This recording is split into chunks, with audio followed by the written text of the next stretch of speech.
Bonjour, dans ce nouveau numéro de 5 minutes avec le géologue Chingama Kaona Rodrigue. Il y a très longtemps que j'ai cessé de parler de 5 minutes. Mais justement, tous mes numéros sont des numéros de 5 minutes avec le géologue Chingama Kaona Rodrigue.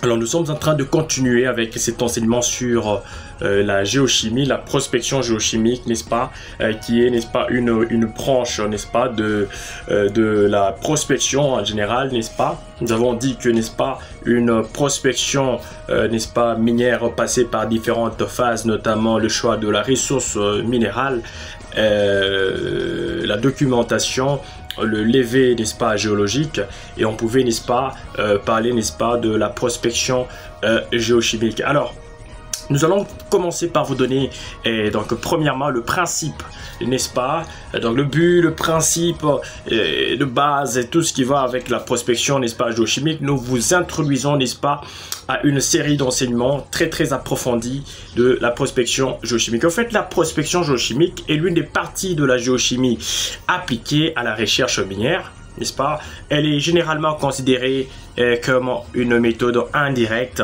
de la prospection. Pourquoi indirecte? C'est parce que le géologue, justement, ne va pas au contact de la... But et principe de base de la prospection géochimique. En fait, la prospection géochimique a comme principale préoccupation la localisation des indices pouvant déboucher sur un gisement. Elle s'appuie, n'est-ce pas, sur les halos de dispersion mécanique et chimique des éléments et essaye donc d'élargir les cibles et essaye d'en faciliter la détection et donc la localisation. Voilà.